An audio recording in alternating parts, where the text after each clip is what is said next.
Welcome back. This is the second part of the lecture. In this part, we're going to analyze a few reading-writing performances that you have seen from the teaching sample videos. For the purpose of analysis, I will mainly focus on the Chinese video and the more advanced Japanese class video. Let's first go through the process for planning textual performances in a reading-writing class. Planning a reading-writing class or a reading-writing component within an ACT class is not much different from designing an ACT class focusing on spoken performances. It still requires a reverse engineering mindset. It means we should always start with the target script. If it is a spoken class, then the script we start with is the dialogue. This is very clear. However, if the pedagogical materials you use does not separate the spoken activities from reading and writing activities like integrated Chinese, or if its reading-writing component does not contain many contextualized texts like the basic Mandarin Chinese or BWC, most of its readings are just a string of sentences or random dialogue without any context. If you encounter such a situation, it is very likely that you do not have a textual performance script that is ready to use. The only script you will have is a dialogue presented in the written form. If that's the case, you may need to recreate a script using the orthography covered for that lesson.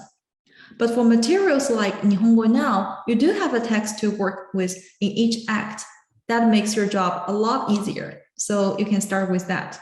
Even if your goal is to create a textual script on your own, you may still want to know the spoken script used in the corresponding or the previous lesson, because eventually it is in those spoken activities that learners will demonstrate their comprehension of the text. You may also check if there is any other previously learned stuff, not only linguistic items, but also cultural behavior or even learning strategies that you may want to incorporate as a review. Once you have determined a script, in some performance-based materials, these contextual information are provided for you, while in others, you have to come up with the story on your own. What other activities you can do to support orthography development? You may want to consider that as well. As said before, reading and writing are socially motivated activities. Therefore, it is also important to think about what will one do before reading or writing it, and what will one do after reading or writing it. For example, a self-introduction always takes place preceding someone reading a business card, right?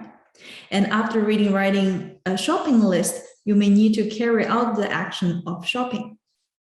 As I said, the Chinese material we are working with in Alex BWC does not really provide textual performance script.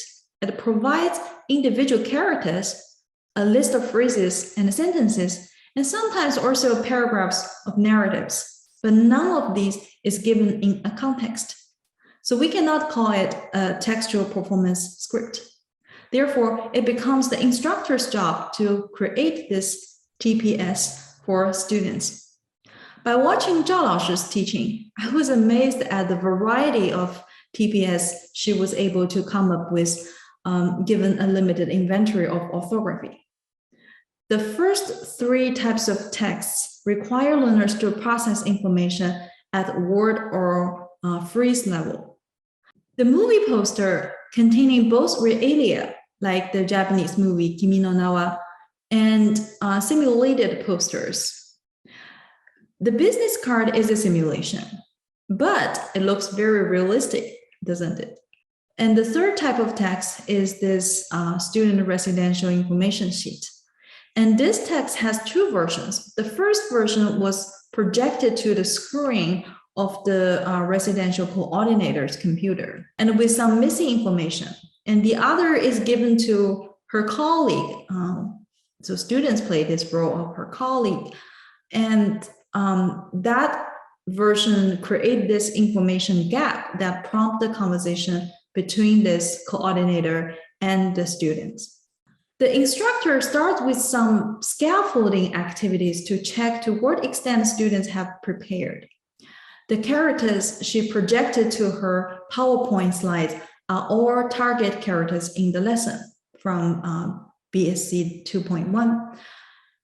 And CLIs, you should know that the teachers talk strictly follow the classroom expressions specifically designed for reading writing class, which is also included in the BWC textbook, such as how to pronounce this character, how to write this character, what's the character's radical, right? These activity not only supports orthography recognition and production, but also checks students' orthographic knowledge, such as their radical knowledge. Another amazing job Zhao Laoshi did is that she included a critical practice of a learning strategy or a communicative strategy to some extent that students will need to participate in the authentic performances that follow. Specifically, the strategy is to identify the exact character from a bunch of homophonies. This required the student to request further information from the interlocutor, ask them about the radical component, or to ask the native speakers to provide a common collocation in which the character is used. This is not only a learning strategy, but also, as I said, a communicative strategy widely used in Chinese culture, because if you hear someone introducing their name for the first time, it is always considered as a polite gesture to clarify what specific characters used in those people's name to show your respect. And following the scaffolding, there are mainly 4 reading performances. Before each performance, the instructor set up the context.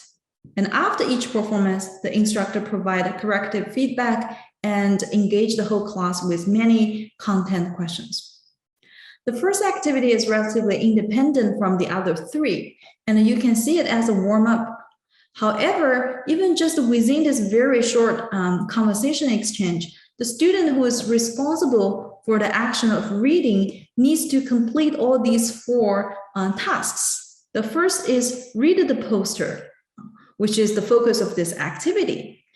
And there is a purpose of this reading because the student has a friend who cannot read Chinese and ask him or her the question. And the second task is to inform the friend whether they have watched the movie. This is a good review of the structure verb plus 过, which indicate the completion of something. This is a difficult grammar, always considered as challenge for students. So it's good to review them here. The last 2 tasks do not really involve any target of the previous lesson. So I would like to see them more as purely improvisations. However, even though the script is very simple, they seem still distant to the learners, as this is not the performance they used to have. And it takes time for them to get used to it. And more importantly, these improvisations make the story complete, coherent, authentic, and easy to remember. The last 3 performances take place in the same context around a student housing coordinator, her colleagues, and the prospective students she served. The 3 activities are built upon each other on an increasing level of difficulty. Both performance 2 and performance 3 are documenting the students' information, requires both reading and typing at word level. However, documenting students' name in performance 3 is more difficult than documenting someone's nationality, because people's names usually have a lot of variants for the characters to use, so that it requires one to constantly ask questions to make clarification and to confirm with the person who has the information. So performance 3 is a lot more interactive, requires a higher level of cognitive processing for both roles. The last activity is to read an email. However, the current video didn't capture the performance part, but rather the scaffolding part. As we can see, the instructor set up the context for performance, and then she asked students to read aloud and translate some part of the text to make sure that they have comprehended the message. But I'm sure if time permits, a good ACT teacher like Zhao Laoshi will not stop there.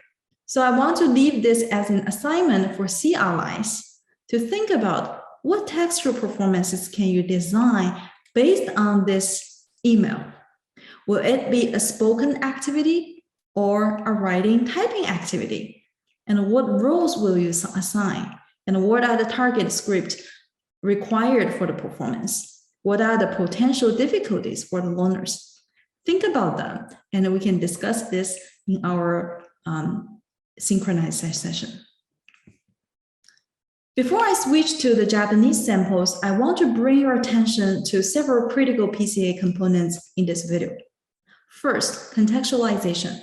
The teacher did a great job contextualizing each performance by enacting different techniques, including visual aids, content questions, and the verbal explanation.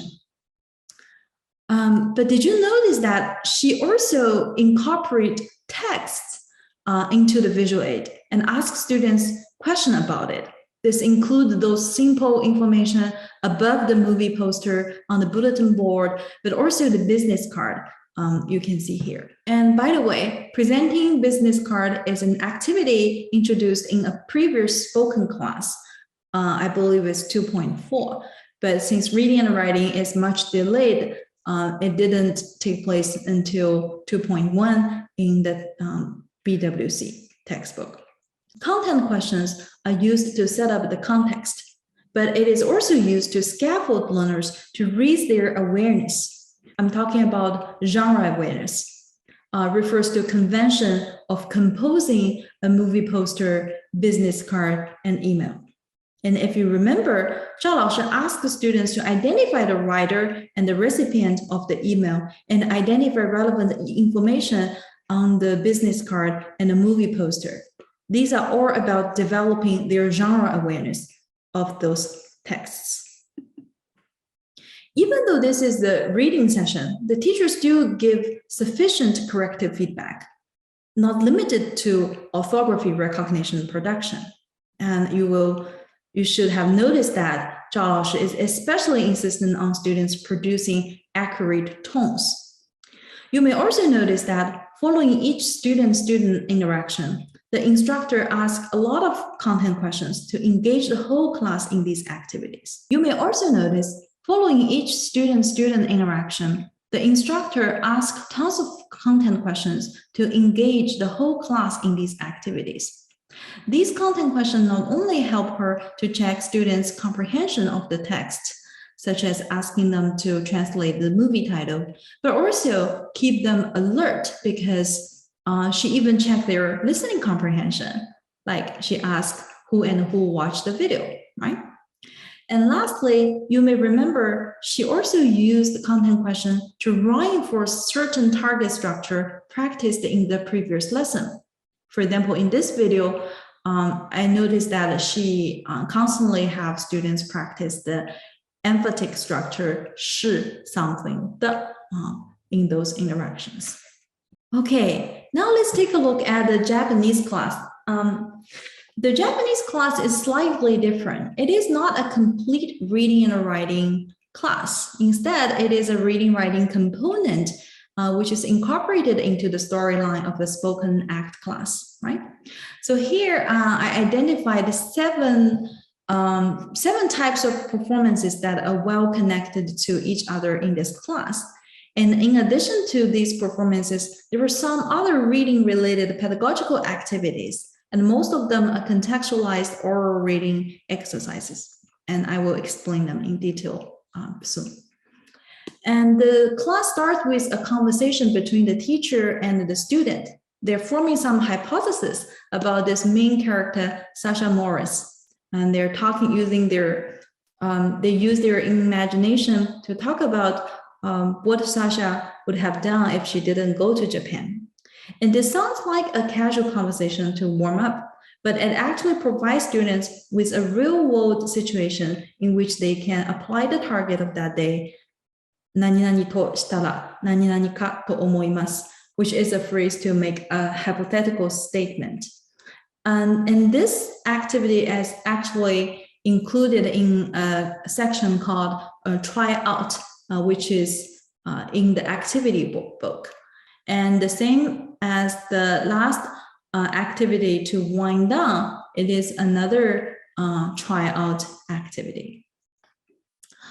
And this warm-up session is followed by an expected dialogue check, and following which you will see an extended conversation between the same two interlocutors, Sasha and Kanda-san. But in the third performance, in this dialogue extension, Kanda-san gave Sasha some instructions, asking her to replenish the office stationery stock by talking to someone from the general office. And this naturally leads to the next performance, in which Sasha talked to that person, whose name is Shilai, and the person is in charge of the purchase. So here we can see both performance 3 and performance 4, they can be seen as a kind of contextualization for the reading activity take place later in this class. They are pre-reading spoken activities, providing the context for the reading. Let's further look at how these two spoken activities contextualize the reading performance. So the first performance, in the first performance, Sasha received instructions from her superior, Kanda-san, which prompt the task directly tied to the script she will read later. As a spoken performance, it does not contain any target, but this is a good review for items like colors, classifies, and jutsu, and shite moratte kudasai. And the second one that have Sasha talk to Mr. Shilai, and during this conversation, this bubble prompts Sasha to recall the headline she read from that morning's news. This is not only an elicitation for the intended review for kamoshiremasen, but it also contextualizes the script that students need to read in the later reading performance, as there is a sentence says, Sasha-san no omowareta tori, just as you had thought, to make this script more predictable and make sense for students. So all of these details prepare the students for the reading task. However, you should notice that the reading didn't take place immediately after these two performances, right? And in fact, there is another spoken improvisation. It's a quite long one, inserted in between to further focus on the target expression, nani nani ka to omoimasu. So students who have studied for that day's class, they should know that this marker order story is related to the reading performance. However, just like the dialogue check does not need to always take place at the very beginning of the class, and the reading activity can also take place whenever it needs to take place in the story. I believe this arrangement makes the story flow naturally because it takes time for someone to order the markers, right? And more importantly, we also want learners to react based on their perception of the context rather than to follow a predictable sequence of how pedagogical activities are usually arranged in our classes. Now let's take a close look at this major reading activity. So you should have realized that the teacher started with an actor mode, acting the role of Kanda-san to direct Sasha's attention to this memo. And as I said, not only the memo paper, but also the font used here is to ensure the medium authenticity. And did you notice that when students start working on this reading, Kanda-san disappear from the screen? That's how the instructor switched from the actor mode to the director mode, because after students finish reading silently, the instructor asked the student to highlight 2 key points in the message. This is not what the Kanda-san is supposed to do, but the teacher used to check students' comprehension. This Sasha-san no omowareta tori echoed the previous spoken activity and prompt a further question for Sasha. After reading this note, there are some other pedagogical activities designed for reading, which target those contents that couldn't be incorporated in the office storyline. However, even just some simple activities like having students to read aloud a sentence, the instructors do provide students with a context in which they can observe how those sentences they just sound out are used to accomplish certain communicative intention. So for example, in this sentence, どちらの方にありますか? Which side X is in? To contextualize this sentence, the teacher had an eraser in her hand, say, so which hand the eraser is in. Okay? After seeing so many good examples, now I want to give you some assignments for you to play with. Okay, now let's take a look at some assignments. You have 2 assignments. The first one asks you to think of a post-reading activity for the text you have seen from the sample teaching video. So for C allies, the text is the email to Miss Lin, and for J allies, the text refers to the note from Ms. Shilai. K allies, unfortunately, we do not have a reading writing class sample teaching video. So for you, you're just develop a post-reading activity for the Korean text that you're going to use in the next assignment. Okay, so I'm now going to explain the second assignment. So for the second assignment, please design a reading performance based on the assigned materials as listed here on the screen. So for C allies, after you design this reading performance, please include another post-reading activity, okay, based on the text used for this second assignment. And during the process of you, when you design this reading performance, please pay attention to a few things. The first is authenticity. So watch the orthographic authenticity, also the task authenticity, medium authenticity, that's the way you presented the text, and story authenticity. What kind of story you want learners to develop based on the text. Second, contextualization. In the lecture today, I have analyzed some good examples of contextualization. So think about what techniques you want to use for your design. Visual aid, props, content questions, or even some pre-reading spoken activities. And I guess in many cases, there should be a combination of some of these techniques. Number 3, prepare content questions, both before and after each performance. In the Chinese teaching sample, you have seen Zhao Laoshi did a brilliant job to use content questions to keep her students alert, but also to check their comprehension of the text from time to time. Number 4, prepare scaffolding activities if you see necessary. Okay. Lastly, when you practice implementing your lesson plan, focus on your language. I'm talking about the teacher's talk here. And also aim at a seamless transition between different roles you're going to play in this process. For both assignments, please submit your lesson plan. And the same as before, up to 5 slides in total. Okay, the maximum is 5 slides. C allies and J allies, you should submit 2 separate files because your assignment 1 and assignment 2 are based on completely different texts, right? But for K allies, since your 2 assignments are kind of connected based on the same material, so you can just submit 1 document.